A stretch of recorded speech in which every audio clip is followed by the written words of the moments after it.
चाकू जिससे प्राणी की हत्या की जा रही है, मुर्गे की, बकरे की, किसी की भी, और वो भी ब्रह्म है, मुर्गा या बकरा भी ब्रह्म है, हत्या करने वाला भी ब्रह्म है, तो ब्रह्म ब्रह्म ही है। क्या परिवर्तन, क्या फर्क पड़ता है?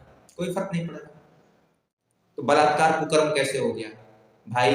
बलात्कार करने वाला भी ब्रह्म, जिसका बलात्कार हो रहा है, जिसके साथ बलपूर्वक संभोग किया जा रहा है, वो भी ब्रह्म, ब्रह्म का ब्रह्म से मिलन हो रहा है। क्या आपत्ति है इसमें, क्या कुकर्म है इसमें? कि यदि सर्वत्र ब्रह्म ही ब्रह्म है तो फिर ये धर्म परिवर्तन करने में क्या आपत्ति है? फिर अगर हिंदू मुसलमान बने जा रहे हैं तो मुसलमान भी ब्रह्म है, हिंदू भी ब्रह्म है, बन भी गए तो ब्रह्म ही रहेंगे। क्या आपत्ति है इसमें? कि यदि सर्वत्र ब्रह्म ही ब्रह्म है तो फिर ये देश की सीमाएं नहीं होनी चाहिए, फिर ये राष्ट्रवाद किस लिए? फिर तो पूरी पृथ्वी ही अपनी जैसी होनी चाहिए, फिर तो पूरी पृथ्वी में ही अपनत्व का भाव। जय श्री राम। प्रिय मित्रों, आज की जो परिचर्चा है, आज का जो विषय है वो ये है कि आखिर ये जो कहा जाता है कि सर्वत्र ब्रह्म है, तो यदि यह सच है कि सर्वत्र ब्रह्म है तो उस स्थिति में फिर कुछ प्रश्न उठाए जाते हैं कि मांसाहार उचित है क्या? यदि सर्वत्र ब्रह्म है तो फिर मांसाहार में क्या हानि है? यदि सर्वत्र ब्रह्म है तो फिर जितने भी अपराध कहे जाते हैं, बलात्कार इत्यादि, उनमें क्या दोष बचा? यदि सर्वत्र ब्रह्म है तो फिर देश की सीमाएं क्यों होनी चाहिए? सीमाएं होनी नहीं चाहिए। यदि सर्वत्र ब्रह्म है तो फिर वो सारी चीजें जैसे आती हैं कई सारे प्रकरणों में, यदि सर्वत्र ब्रह्म है तो इन सारे प्रश्नों का उत्तर जिसके पहले यदि सर्वत्र ब्रह्म है लग जाता है और फिर उसके बाद दिग्भ्रमित करने का प्रयास किया जाता है। तो दिग्भ्रमित क्यों हो जाते हैं और उसके पीछे इनके कुतर्कों का जो पूरी एक संरचना होती है कुतर्कों की, वो किस प्रकार से कार्य करती है, इसको समझने का प्रयास करेंगे और इसके वास्तविक यथार्थ उत्तर क्या हो सकते हैं, वेद सम्मत, वैदिक और सत्य से पूरी तरह संपुट उत्तर क्या हो सकते हैं, ये समझने का प्रयास करेंगे। ब्रह्म सर्वत्र है, इसमें कोई संदेह नहीं। परमात्मा ही परमात्मा है सर्वत्र, इसमें कोई संदेह नहीं। सर्वत्र भी क्यों कहना? परमात्मा का ही विस्तार है जिसे हम सर्वत्र कहते हैं, परमात्मा का ही विस्तार है जिसे हम सृष्टि कहते हैं, परमात्मा का ही विस्तार है जिसे हम यह संपूर्ण ब्रह्मांड कहते हैं। परमात्मा के अतिरिक्त तो कुछ और है नहीं। बहुत सारे सूत्र हैं, आप भी जानते हैं, हम भी जानते हैं, दो चार फिर भी कह देते हैं, जैसे सर्वम खल्विदम ब्रह्म, तो ये भी स्पष्ट कह रहा है कि सर्वत्र ब्रह्म ही ब्रह्म है ना। जैसे कह दिया गया अहम ब्रह्मास्मि, तो ये भी अंततः वही बात कह रहा है कि चूंकि सभी के लिए सत्य है अहम ब्रह्मास्मि, तो सभी ब्रह्म हो गए। जैसे कह दिया जाता है तत्त्वमसि, वह तत्व तुम ही हो, तो ये भी वही बात कह रहा है। जैसे कह दिया जाता है रसो वैशा, वह रस वो ही है और ब्रह्म, तो ये भी वही बात कह रहा है क्योंकि रस सर्वत्र विद्यमान है।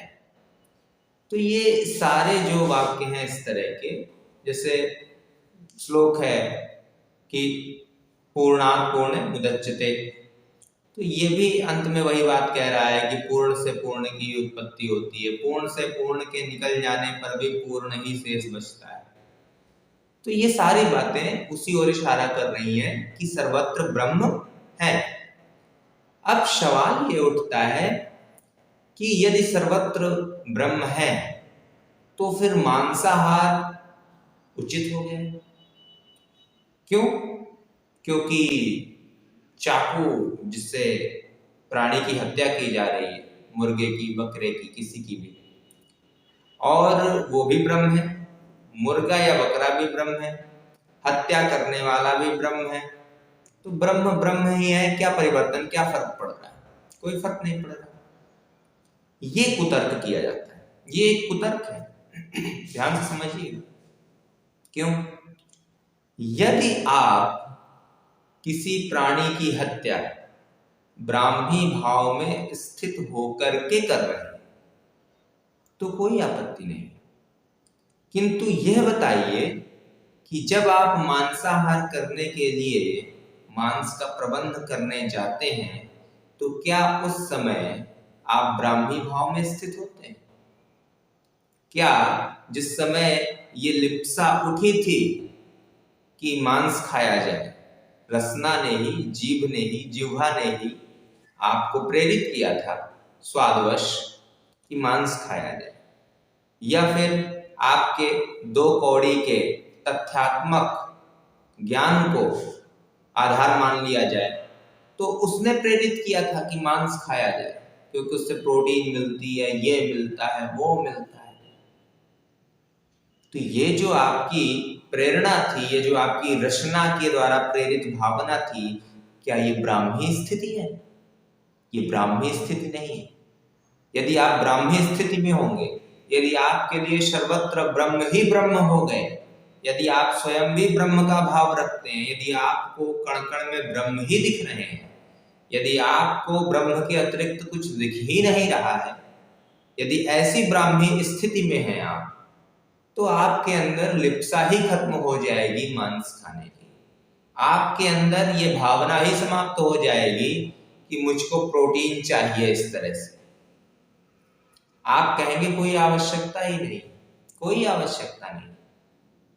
जो भी सामान्य रूप से उपलब्ध है उसी से कार्य चल रहा है।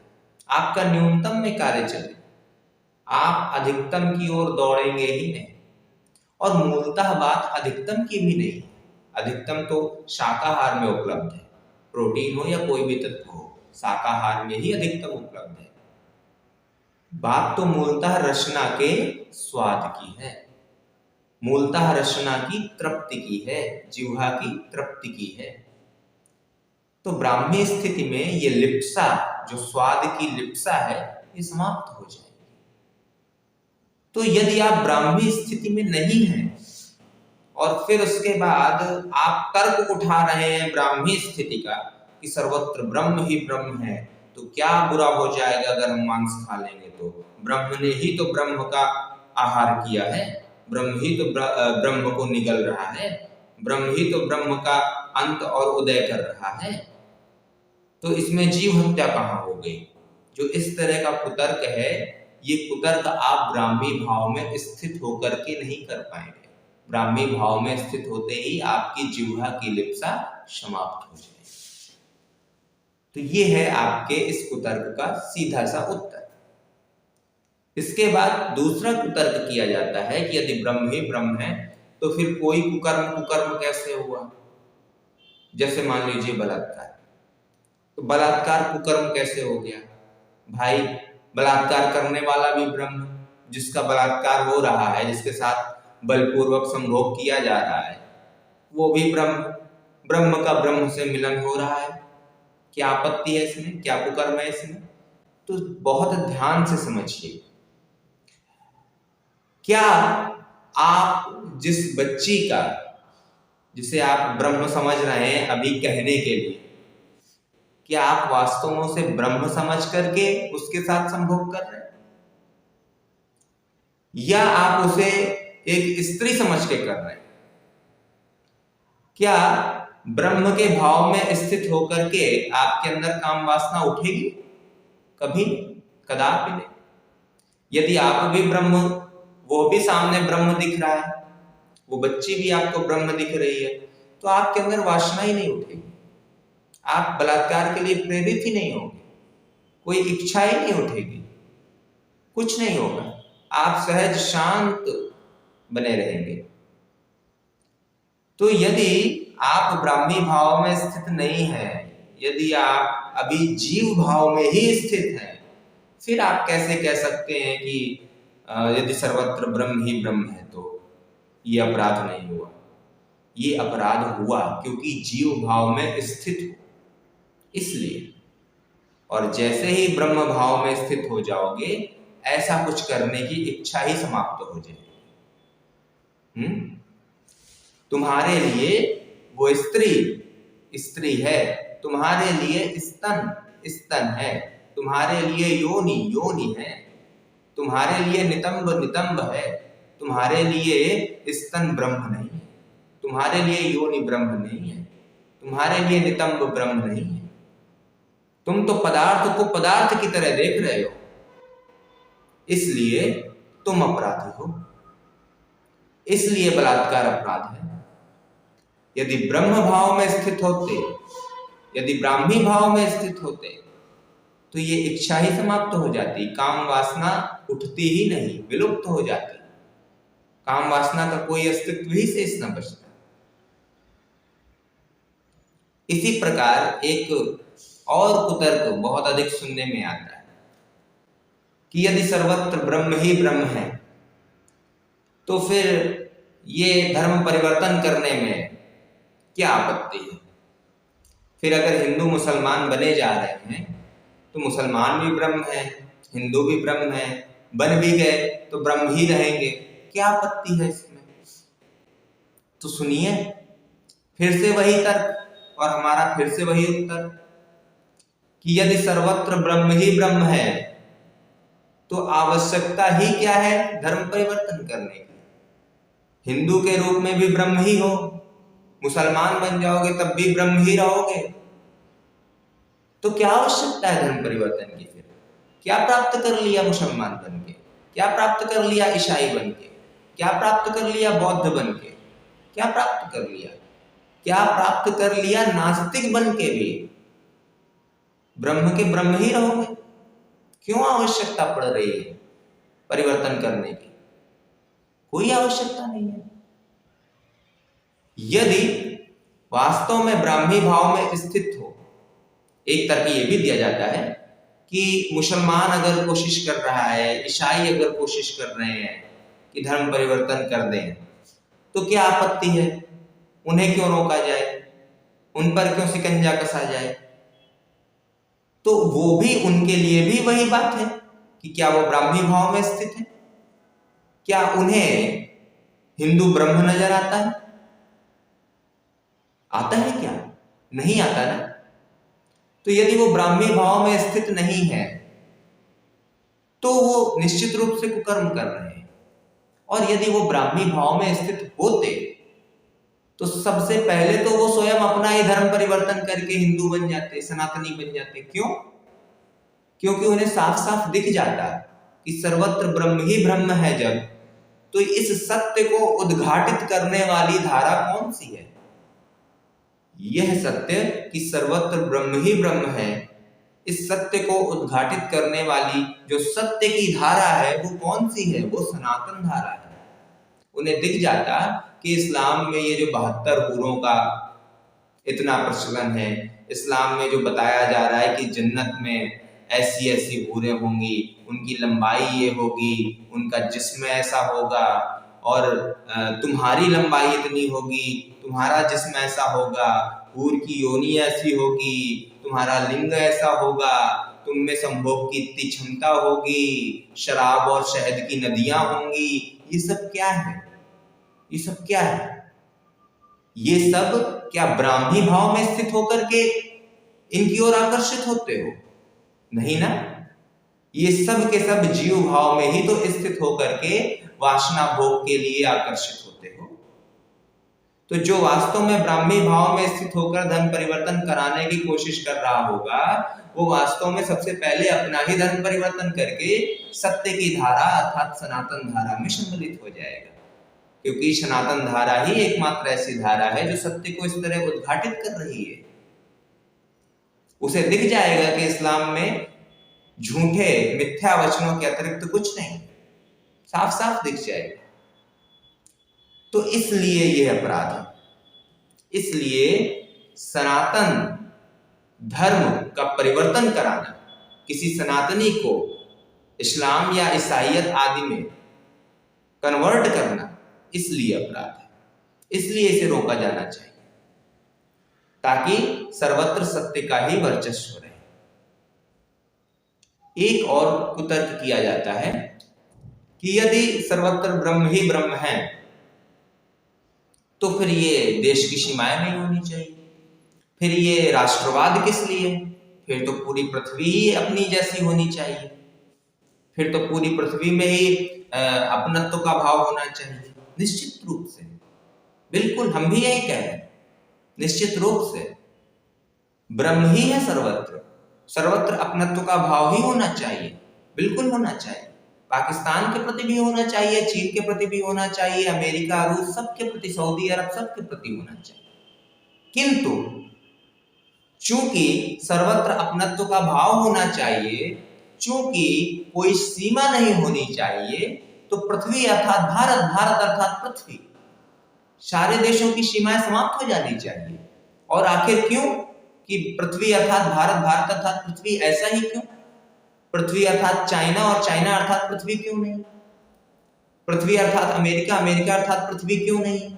उसका भी एक कारण है और बड़ा ही उचित कारण है, क्योंकि भारत ही एक ऐसा शब्द है, भारत ही एकमात्र ऐसी उत्पत्ति है जिसने सत्य को पूरी तरह से स्वीकार किया है, जिसने सत्य को पूरी तरह से अंगीकार किया है, जिसने सत्य के विस्तार का पूरी तरह से समर्थन किया है, प्रयत्न भी किया है।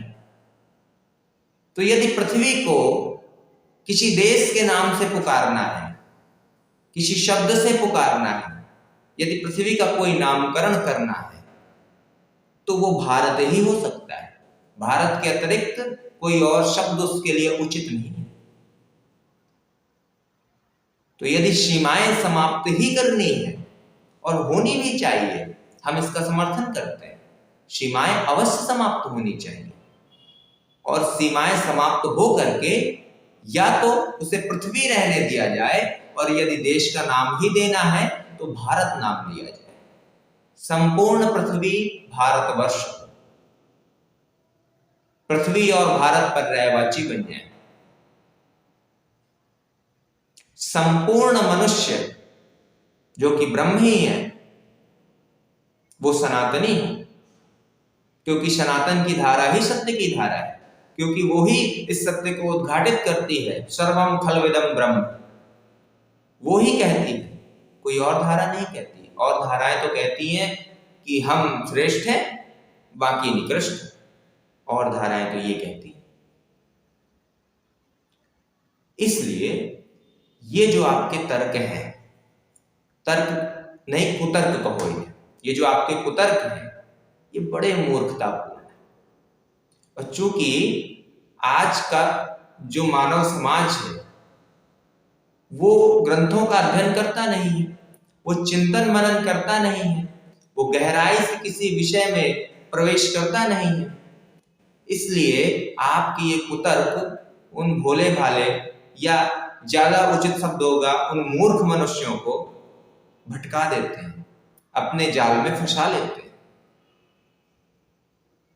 किंतु हे भोले भाले मनुष्यों, आपको ये समझना होगा कि आप जिस तरह से फंसते हैं इन कुतर्कियों के जाल में,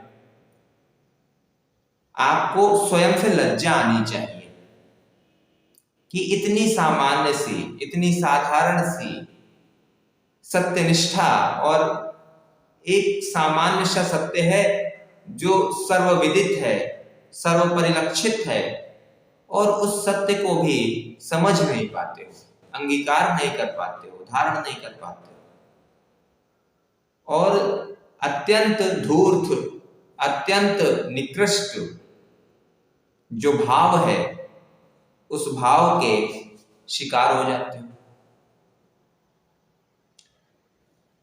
तो इस बात को समझिए, धारण कीजिए, ग्रहण कीजिए, और कभी भी इस तरह के किसी भी कुतर्क के जाल में मत फंसिए। यदि आपको सत्य समझ में आ गया तो हमें आज्ञा दीजिए, हम आपको मिलते हैं अगले वीडियो में और समझेंगे अगले विषय को। तब तक के लिए जय श्री राम।